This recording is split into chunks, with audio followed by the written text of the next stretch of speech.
You're listening to Mr. Allard's Neighborhood. Small town feel with big time ideas. After all, you are entitled to Brad's opinion. Here's your host, Brad Allard. Well, good morning. Thank you for joining us in this early morning edition of Mr. Allard's Neighborhood. It is kind of a special show. I haven't had a chance to do this very often, but circumstances being what they are and what's going on in the world, I was asked and I wanted to do a show like this to talk about the chaos in the tariff markets and what's going on with imports. And this is where you'll be entitled to my opinion, so to speak. Anyway, let me say from the outset, most of the time, I'm a free trader. So I had already had reservations about tariffs in the first place. But what's going on in the last 5 or 6 days has been beyond anything that I've ever seen in my lifetime in terms of using trade as a diplomatic tool and or weapon against practically everybody. And we'll see what the results are. I've talked to both sides of the aisle, so to speak. I've talked to people that are more supportive of this than I am. And I've talked to people that are less supportive of tariffs or even, angrier about the tariffs than I am. And so we'll see what happens with all that. But anyway, I want to run through the ad sponsors real quick, but I'll be very clear. This is my opinion, not necessarily theirs. If you want to know what they think about this, you need to ask them. But I do want them to be acknowledged for bringing this kind of conversation to the air because it's their support that makes all these things possible. So thank you, Otto, over at Our Place and at Gina's Pizza. We appreciate not only your sponsorship, but your ability to provide great service and great quality food for the community. And I haven't had a chance to talk to him yet, but what I've read is the restaurant business will be impacted by all this. So I'll find out maybe more specifically when I get a chance to talk to him this week. Also, thank you to our friends at Old Pro Roofing. They're definitely going to be busy, apparently, because John has been on the road the last couple of weeks. If you need some roofing done, 817-734-2756. Again, the tariff will probably impact roofing supplies and materials since a lot of the raw materials come from foreign sources. So I'll have to ask him Wednesday when I see him at the B&I meeting if they've had any conversations about it. Thank you also to Jeff Kelly, Jeff Kelly Realty at the Wethington Agency, 817-781-0546, or jeff@jeffkellyrealty.com. Also, thank you to Michelle over at Hotworks over on John Jones. 11 different workouts, infrared workouts. It's a good way to work out without a great deal of stress and strain. Thank you also to our friends over at Local Life Magazine with Tiffany. You should already have your magazine by now, and it's definitely going to be in several different retail establishments for your perusal as you wait or whatnot. Thank you also to Cody O'Brien, which reminds me tonight there will be a city council meeting. And so check that out. We'll have a report on that when we get it, probably later this week. But there'll be some decisions made tonight at the city council meeting. And tomorrow I have Victoria on, so we'll talk about what happens there. And thank you to our friend Jerry Kavanaugh over at Medicare Counseling and Therapy. If you're eligible for Medicare, you're eligible for the services he provides, which is for counseling and grief services and things of that nature. So give him a call at 817-992-8034. All right. Lots going on since Wednesday afternoon. Mr. Trump dropped these tariffs worldwide. It can't be said to have been a surprise because he did campaign on these things, that he would do these things. I need to share this here for a moment, so just if you'd indulge me for a second. It's quite clear that that he was going to do this from the very beginning. He didn't hide this during the campaign whatsoever, so none of this should be a surprise to us at all. It was something that he campaigned on. He called it a beautiful thing. He called it again this morning that the tariffs are a beautiful thing and they're working great and all this other business. I'm not quite on that page. But here's the thing about it is that from my personal history, if you will, of tariffs is that I've been a free trader for the most part. I want to say for the most part, yes, there are times occasionally that if we had a trading partner that was being difficult or unfair or whatever, then trade tariffs and other type of sanctions should be on the table as a possible tool to try to work this out. And if they're going to be obstinate about things, then maybe a tariff may get their attention. And I could think of the last 40 years in which presidents have used tariffs as a means of diplomatic pressure, I guess, to get them to be more fair in their trading. For a couple of examples, Reagan was having trouble with Japanese imports. The Japanese were not buying American products at the same level we thought they should, and so we put a tariff on high-end Japanese import cars. And the reason I thought that was a pretty good idea is because it hit them where they could pay attention, but it wouldn't really so much affect the average consumer. Another example would be George H.W. Bush during his term. The French, for whatever reason, were not being helpful trade partners, so we put a tariff on wine and cheese coming out of France, and it worked. All right, and so tariffs, are not necessarily just this evil thing, but what Trump has done is gone way, way beyond what is necessary. You look at a lot of the things that Trump has done, and this is kind of been his operational mode, is that what needs to be done with maybe a chisel, he's using a sledgehammer on, rather than looking at certain departments in the government and trying to find waste there. He just blown up entire departments and cutting money, seemingly arbitrarily. This is what's happening here with the trades, with the trade issue. And, and I want to be fair about this issue. It isn't like all our partners have been willing and friendly trade partners. China is not our friend when it comes to trade. Several other countries have made it very difficult to trade. Same with the European Union has, at occasion, been very difficult. Not so much with trade barriers, but also dealing with antitrust legislation or making it difficult for some American companies like Microsoft or Google or Apple to operate in these countries. So it is not a black and white issue, but it is a pretty dark gray for me, because what has gone on has been more than what is necessary. Now, people look at the stock market and they say it's going down quite a bit, and I'm going to look here and find what's going on currently. But last I checked, it was down about 850 points after dropping initially quite a bit.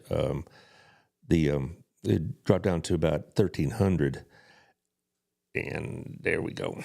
Anyway, so the point I'm making is that we need to look at the market as a whole, and it's not good. It's not good at all. Here we go. Let's look. It is right now. It is rebounding, which is kind of what I thought would happen. To tell you the truth, it went down so badly down the last few days that I thought some people would be buying in, but the markets across the world have tanked, and that affects us as much as well. And he said, well, I don't have a big stock portfolio. About 2/3 of all Americans have some sort of stock investment, whether it be through an IRA, through their 401ks, primarily as the main vehicle which they do it, or maybe through individual portfolios. And there's more to it. When the stock market goes down, people start restricting their spending, even if they haven't sold their stock, even if all the losses they're being impacted by are strictly paper losses. It does impact how much they may spend, and so it is going to be recessionary pressure when they do that. Second of all, a lot of people depend on their retirement funds, particularly people my age and older. And so the idea that the stock market is something that affects other people is just not true. It affects people it affects family members, it affects your business. Again, because like I said before, if stock values are dropping, then a lot of businesses scale back on their hiring, they scale back on their purchases and things of that nature. So let's go to where did this all begin? It didn't start with Mr. Trump. It started in 1977, which is yet another example of Congress's cowardly willingness to abandon anything that is required of them in the Constitution, to hand it over to the president. In 1977, they passed the International Emergency Economic Powers Act, which would allow the president to do exactly what Mr. Trump is doing now, impose tariffs in the name of a national emergency. Well, as far as these national emergencies, we've had 67 of them declared since this act has been enacted, and 39 are still in effect. And any time a president feels like there's a national emergency of some sort, he could use trade as a weapon. Well, many of these national emergencies are not existential threats to our country. They're basically maybe politically necessary because they'll declare an emergency and therefore unilaterally impose tariffs. The National Review had a really good editorial about this on Friday, saying the danger of this is what Mr. Trump has done is open the door for the next administration. Let's say it's a Democratic administration, to declare a national emergency over climate change and do exactly what's doing now. In fact, many progressives wanted Joe Biden to do this very same thing, and he resisted doing this at least. So the point is that now we basically given this constitutionally ordained power to Congress. Now is in the hands of the president to do is with whatever he wishes. And the only way that this mechanism would ever be reversed is if Congress found the wherewithal, so to speak, to pass a law, that which he would no doubt veto, but pass a law, overcome that veto, and take away some of this power. But that's not going to happen, because one of the difficulties of doing shows like this isn't the data and the facts and the stats. You can find those. What the difficulty is for me personally is having to wade and countenance and wade through all that hypocrisy that both sides show on this issue and have for years. I was going to do a bunch of clips showing, say, Chuck Schumer and Nancy Pelosi, back in the day, ranting about free trade and about how we need to have higher tariffs. But then I thought, what's the point? I could spend just as much time finding Republicans that back in the day were anti-tariff and by golly, tariffs are of the devil. And now they're just whatever you say, Mr. Trump. Ms. Crisps here says a couple of things that would be beneficial to cover. She's going to give me some advice. Okay, good. Anyway, the point is that the hypocrisy in this issue is like most other political issues. It's whatever the news cycle of the day demands and whatever the president in charge demands. The Democrats fought tooth and nail against free trade back in the 90s. They were mostly opposed to their own president, to Bill Clinton, to get NAFTA passed, and they were mostly opposed to some of these more open trading arrangements. They were opposed back, ironically enough, they were opposed back in the Trump's first term to what was called the Trans-National Pacific Agreement. There would have been like a version of NAFTA for Asian countries, and Bernie Sanders and crowd were very much opposed to that, and same with many of the Democrats. And now they were opposed to, and actually that Trans-Pacific Agreement was started by Mr. Obama, and the Republicans, did what they do best, which is oppose Mr. Obama. The point, I'm kind of rambling a bit. The point I'm rambling about is that don't look to the New York Times or don't look to these politicians for guidance on this issue, because they are very, very poor sources of information, to say the least. Okay? Now, the arguments that have been put in favor of this agenda, if you will, this tariff regime, is first of all to bring jobs back to America. There's no guarantee of that. There's no guarantee of that at all. There's a lot of reasons why these countries have moved some of their manufacturing out of the United States, and cheaper labor in other countries is only part of it. A lot of it has to do with the intense regulations that have been placed upon them, and a fact is that most other countries are also a lot more generous, shall we say, in their corporate income tax. Now, that's just one thing that some of my friends really disagree with me about. I think corporate income tax is not really that great because it's just another expense passed on to the consumer. And many countries around the world, which are supposedly our friends, for example, Ireland, will have very low corporate income tax, and so they'll move it there. Same, Canada has a lower corporate income tax than we do, and we think of them as socialists practically. So there's all sorts of that, environmental and labor protections and whatever else that they don't have to worry about. And so there's no guarantee that happened. And second of all, there's no guarantee that they'll come back, because if they can, one man like Mr. Trump can arbitrarily impose tariffs or release tariffs just by however he got up that morning, then a lot of countries are not going to place a multi-billion-dollar investment in the United States if they don't have a well-understood and firm commitment by our government about how they can conduct business in our country. If we have this arbitrary back and forth about tariffs, then nobody's going to place the kind of investment that Mr. Trump envisions. Why would any company put their manufacturing here in the United States when the next president, whatever party they're from, can just arbitrarily impose these kind of burdens? That's why we need a Congress that has a spine and the wherewithal to do the job that the Founding Fathers put in their lap, which is to have the power to tax. That is the first direct power given to Congress. Article 1, Section 8, Clause 1 is the power to levy and enforce taxes. And they have totally given that up, like they have so many other things. Don't get me started on war powers. Irma here says, I think we mostly can agree that bringing manufacturing back to America would be great, but what about the infrastructure to make that manufacturing happen? That is correct, because of, again, the restrictions have been placed on manufacturing processes and whatnot, not just environmental laws and things of that nature, but a lot of the infrastructure in the country is insufficient to handle that kind of production that we think should be in the United States. Secondly, she says, how should we take that Russia was not tariffed, but an island occupied by penguins was? Well, the thing about the Russia tariff is we have, let me rephrase. I'm going to get this, say it right. They should be on the list. We do such little business with Russia that it really didn't make any difference. But there are other countries we do much less business with that are on the list. So Irma's point is correct. The fact that Russia was not included and the Ukraine was, and Israel was, and Lesotho was, and Taiwan was, and all these others, Israel, for another one, I'll be getting to those, is true. Now, again, monetarily, we do less than $4 billion in trade with the Russians, and that's fine. But it doesn't obscure the point that Russia was left off the list. And I have some comments about, at the end of the show, about Trump's mentality about these kind of issues, to say the least.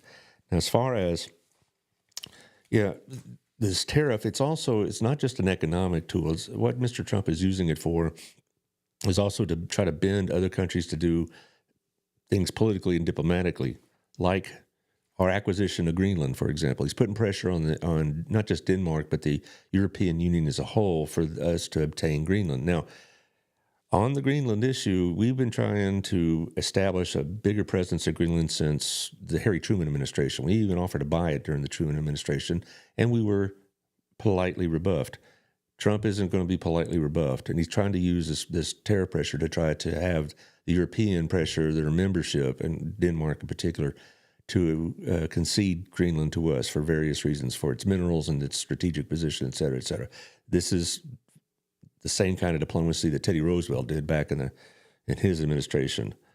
And Irma, again, what does that say about our allegiances? That's again, I will address that, but it is shown that for many of our allies across the world, they're the ones that are getting hammered more than our enemies, or maybe our rivals, if you will, if you don't want to even call them enemies. But it's our friends that are getting hammered worse. And a lot of people have been very, very disillusioned about American leadership in this world because of this. And there's also other diplomatic pressures being put on. The tariff on Ukraine is to try to get Zelensky and his administration to be more accommodating to peace negotiations and things like that. Also to get NATO to spend more on defense, which I don't have a problem with, but this particular way of doing it is going to hurt us as much as it does them. Also, this is kind of what Irma's kind of referring to, is that it hurts the poorest countries the most. The poorest countries are the ones that get hurt the most. Josh, there's that slide with the chart of numbers, if you will. It's the third one on the list. I believe it. So if you're watching on the show now or on YouTube later, you'll see it. And you look at all these countries that have really high tariffs placed on them. Many of them are smaller countries, like Vietnam has a 46% tariff slapped upon them. Also, our friends over in South Korea, which we are very big trade partners with. And also, I'm just looking through Cambodia, 49%, Bangladesh, 37%. And let's just say that if any country didn't qualify under this goofy formula they come up with, they just slapped a 10% on anyway. A good example would be Australia. We actually have a trade surplus with Australia, but we now put a 10% tariff on it. Why? Because Mr. Trump said that there would be a baseline of 10%, even if we were in in the black, so to speak, on a trade relationship with them. I'm just looking down the list, and y'all can look at it as well. This is the list that Mr. Trump was waving around on Wednesday afternoon when he was making his speech. And so, those evil Madagascar people, 47%, because, whatever we get from them, is apparently going to be a threat to national security. Dominican Republic and all this. And here's the thing. If you go to the second slide, the one with that goofy formula, this is the formula in which they use to do trade. It's not like, okay, Japan, you put a 10% tariff on our agricultural products, we'll put a 10% tariff on your cars. It's not a tit for tat kind of thing. It isn't a targeted thing. They come up with this formula, which most economists are like, where the hell did you get that? I mean, this isn't a formula I ever taught, and it's not a formula that's not taught in schools. It's something that they came up with themselves, and I don't even want to interpret it, but basically what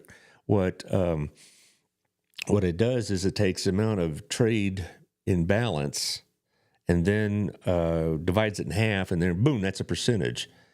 And Ernie said we can't call it a blanket 10% if it doesn't apply to every country. What I want to be more clear is that it's a baseline of 10%. It's not that everybody's going to get 10%, but even if they, under this stupid formula they have out there, we actually came out positive, they're going to put a 10% on it anyway. So even the countries that we have trade surpluses with, they were still going to be hit with a bottom line of 10%. But here's the problem, how much it impacts these poorer countries. We don't benefit by making our trading partners more needy or poorer. We don't benefit as a country by making Vietnam poorer or Lesotho poorer. Why do we import out of Lesotho? Mostly just minerals and garments. Same thing with Bangladesh. They send us shirts and stuff like that. In Vietnam, what do they send us? They send us tea and spices and among a few manufactured products. How is making them more economically destitute going to benefit the United States? That's not going to work. There is a very strong economic reason why we need Mexico to be better off economically as a country. Not, we could talk about the immigration issue, how that would impact it all you want, but just on an economic basis alone, having Mexico having more wherewithal to buy goods, not only of their own, but also of America, benefits us. How are we benefiting by making these other countries more poor? And that's why the countries that are probably going to be the most impacted negatively by this have the least ability to fight back against it. Okay? Here's the thing, is a lot of countries, it is not a bad thing for us to have a trade deficit with. I'm not talking about China and Japan, but I'm talking about with Vietnam. So what? Our trade deficit with Vietnam was $10 billion last year. So what?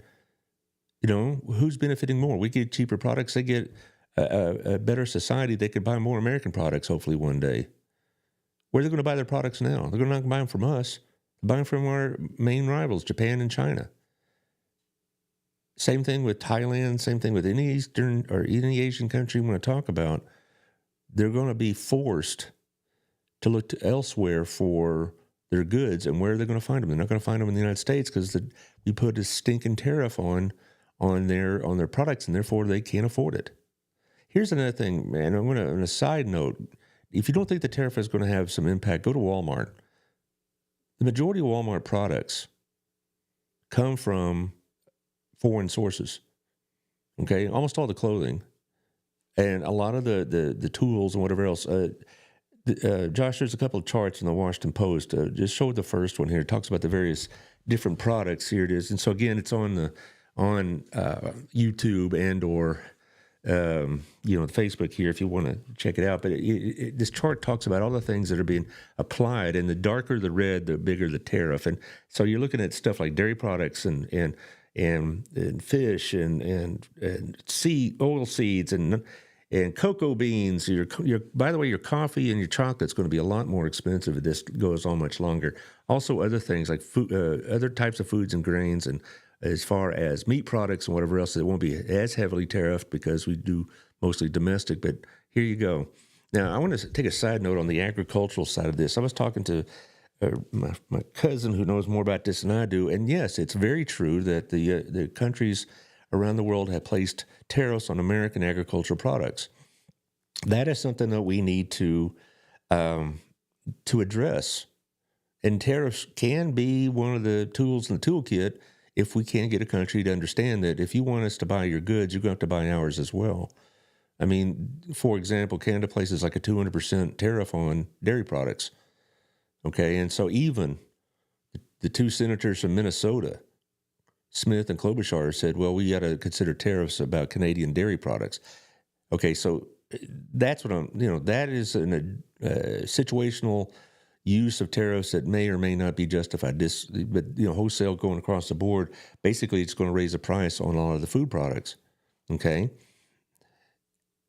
Try the second slide there, if you would, Josh. This is also from the Post, and then you look at what really is going to hammer. It's not going to be just the food products. It's going to be mass-produced products. Okay, you talk about camping gear. They're going to have a huge impact here. Also, a lot of the electronic equipment, as we all knew.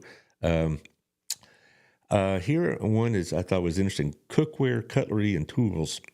70% of that comes from China. Okay, and they said, well, we ought to be making that here. Well, we did, but I want to get in. I'm getting off track here. I'll get back to that point, though, and I'm not going to ignore it, but I want to finish this. Also, like photo equipment, footwear is going to go up in price. All your apparels, musical instruments, I'm looking, household appliances, gems and diamonds. We don't have a natural diamond production situation in the United States.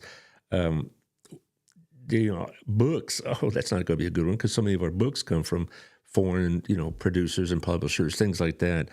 Nursery stock, which is going to be, if you're planting a garden like I am, some of that, if you're going to plant that, may be more expensive. All this will be more expensive. Now, let's go back to the idea. Well, why don't we just make that here? One of the things I taught in economics is something called comparative advantage. And when countries focus on what they're good at and trade for the rest, they not only use their resources more efficiently and effectively, but it also does enrich the population. We don't have to do everything here in the United States. It would be costly, for example, to say we're not going to import any bananas, okay? Let's get our bananas from Guatemala or wherever they're grown, but we could grow them here if we wanted to put the resources to that purpose and have very, very expensive bananas. But it's ridiculous. So let's concentrate on a handful of things that we do well and trade for other things that other countries do well, that they have comparative advantages in, or because of their climate, maybe absolute advantages in. We'll never be able to grow bananas as effectively as Central America, period. It's not going to happen. And so why waste our time and resources trying to do things that other countries do better than us? And as far as the manufactured products, they said, we're going to bring back manufacturing here. First of all, it's not going to be tomorrow that a new steel plant is going to go up in Pennsylvania. But a lot of the stuff that China makes is junk. It's toys, it's tennis shoes, it's tennis balls, it's mass-produced products where their workers get, a small hourly wage. And so why are we wasting our time worrying about manufacturing, the toys for McDonald's Happy Meals? Let them be made in China, and we'll do something else and put our resources to better use. That's what trade is all about. Trade has shown historically that you're going to do better every time you focus on what you do well and then let others focus on what they do well. Sorry, I got caught there a bit. Also, the thing about it is that when we talk about reciprocal tariffs, we are going to have a situation where there's some noise going on outside. Sorry. Tell Jonathan, if you would, to take his phone call down the hall, anyway. Sorry about that, guys. Anyway, the thing about it also is that when you talk about reciprocal tariffs, they're not going to buy our stuff. They're not going to buy our stuff out of spite, if nothing else. Because if they're mad at us for not buying their goods, they're not going to buy ours. Okay? And so what is the cost of this?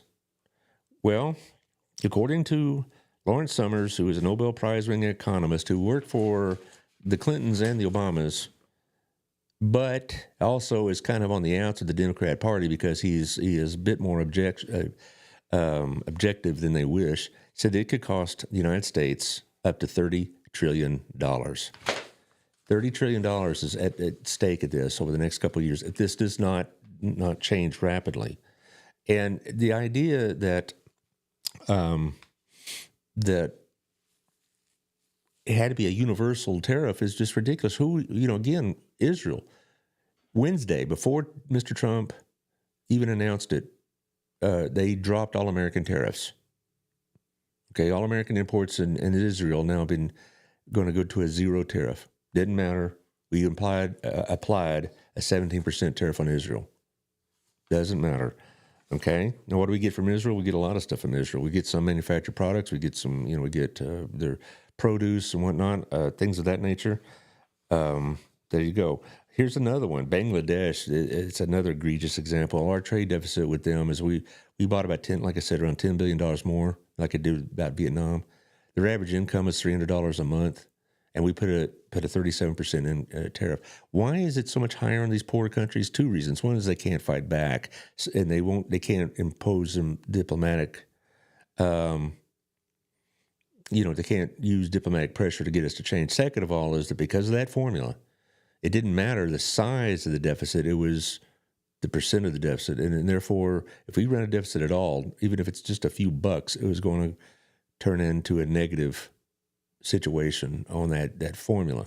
And if, again, to go back to that formula, even if it comes out to be a positive for us, like it is with certain, we actually have out of 180 or so trading partners, about 100 of them, we actually run trade surpluses with. They still had a bottom line 10% and things of that nature. So that's another reason why we had there's so many people that are so upset by this.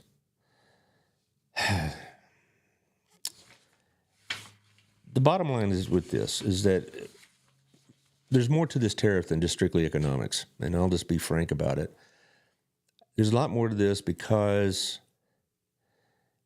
Mr. Trump envisions himself not just as a president, but as more than that. This tariff, whether or not it's constitutional or not, I think it's unconstitutional. Why? Because by giving the president this emergency powers like they did since 1977, Congress, among a lot of other things they've done, don't get me started on war powers, have abdicated their job. I would be very interested to hear what Mr. Williams has to say about this, our congressman here. He made his money in the car dealership business. I wonder how he feels about what's going to happen when these tariffs really are hitting full throttle, and they can't get parts for his service, or they can't get the cars they need to keep their lots full, or the American production of cars goes up. Why? Because regardless of how we feel about it, we these big factories that produce cars in Michigan or Tennessee or down in San Antonio still rely a great deal on imported inputs. And if they can't get access to them or they're more expensive, it's going to make cars more expensive. Here's another thing about tariffs, and I've always said this about tariffs, is that they raise not just foreign prices, but domestic prices, okay? They estimate that what's going to happen with foreign cars is going to go up 15%. What does that mean? It means American cars could still raise their prices 10% and still be cheaper than foreign imported cars, and therefore they can claim to be more cost efficient or whatever.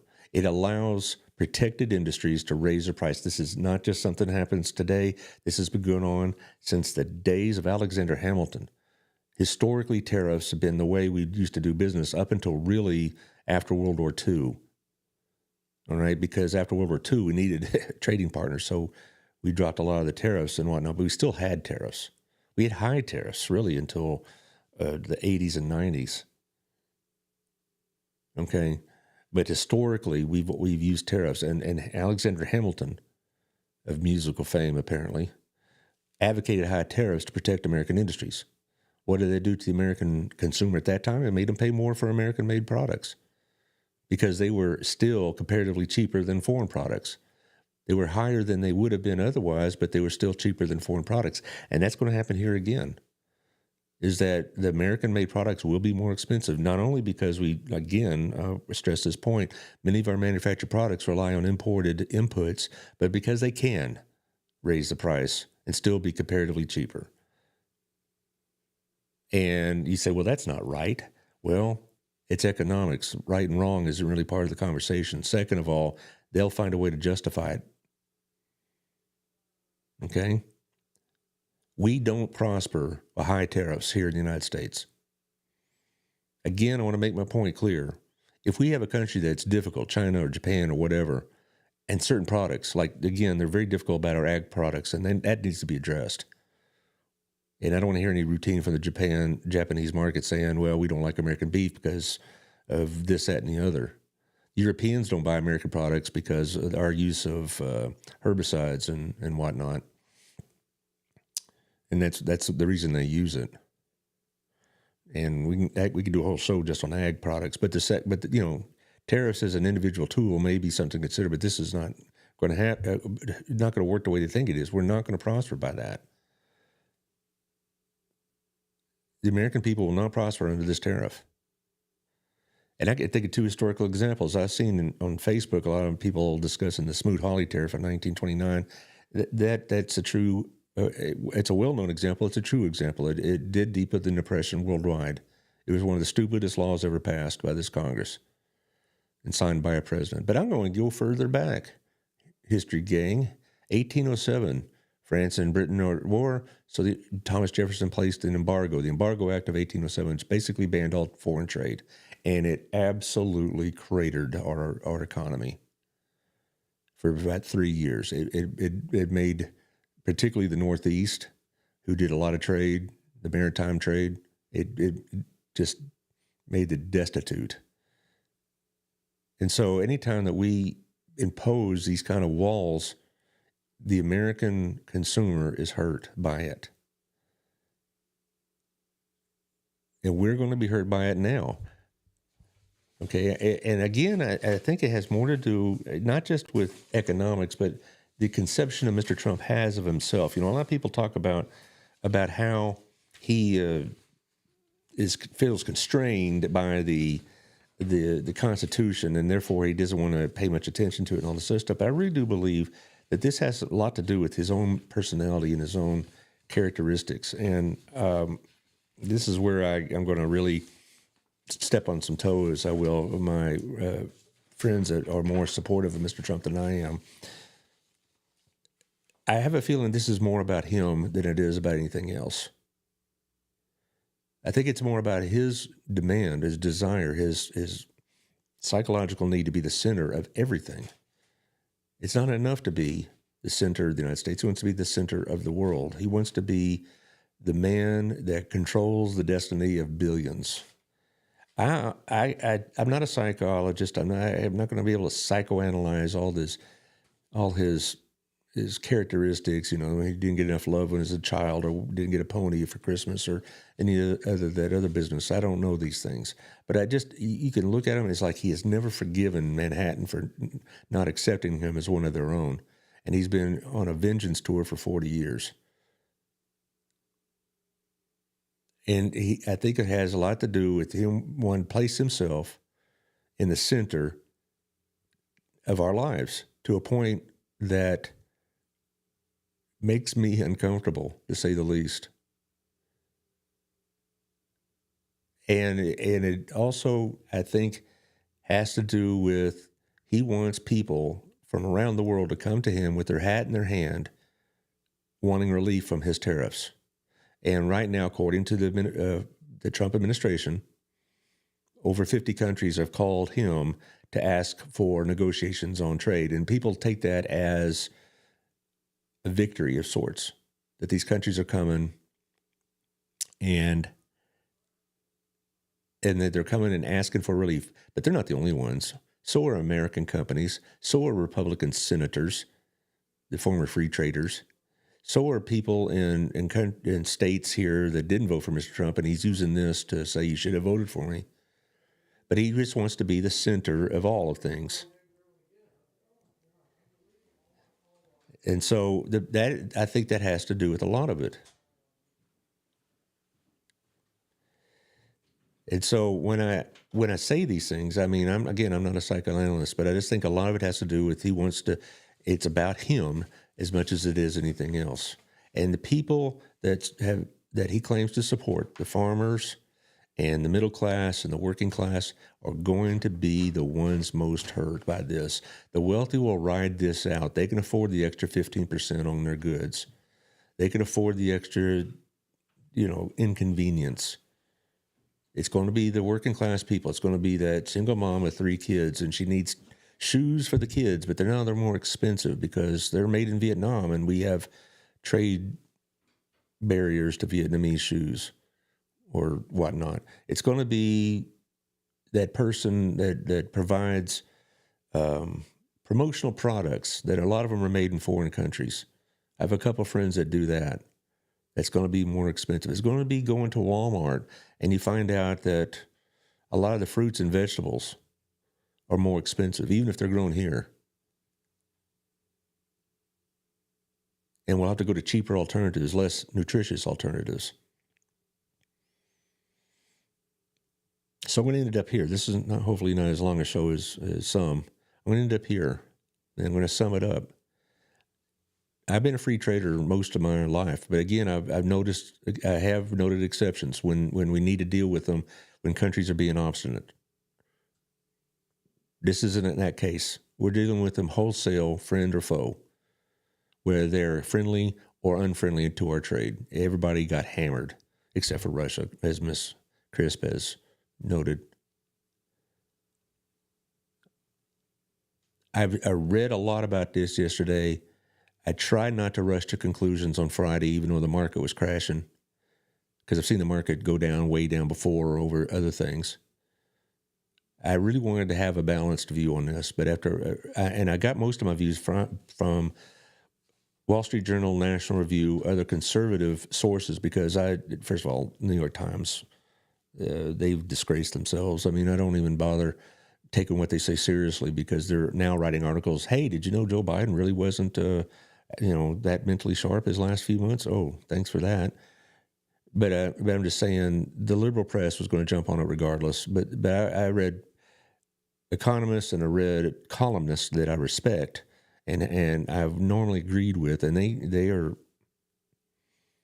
wholesale against this. This is not going to end well. That's what the name of the show is. This is not going to end well. Now, if a year from now, and Trump is successful, and our economy's booming because of our new trade relationships, then I'll have a lot to backtrack, but I doubt I'll have to do that. What can we do about it? Not much. I don't think calling Roger Williams is going to work. We haven't heard a word from him. I don't think calling any member of Congress is going to work, because we now gotten to the point where we don't have independent thinkers except for Rand Paul, I guess, in the Senate. And we don't have, and the same could be said with the Democrats. We don't have independent thinkers in Congress. We just got ranters and ravers and people trying to elbow each other to get a spot on MSNBC or Fox News.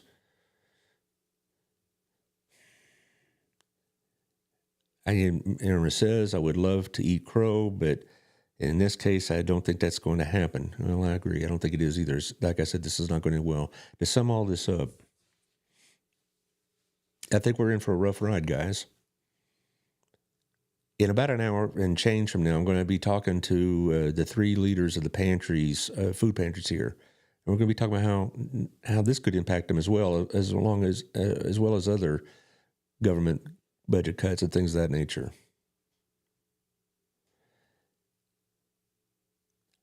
But when our auto parts are unobtainable or very expensive and we can't get our car repaired, think about this.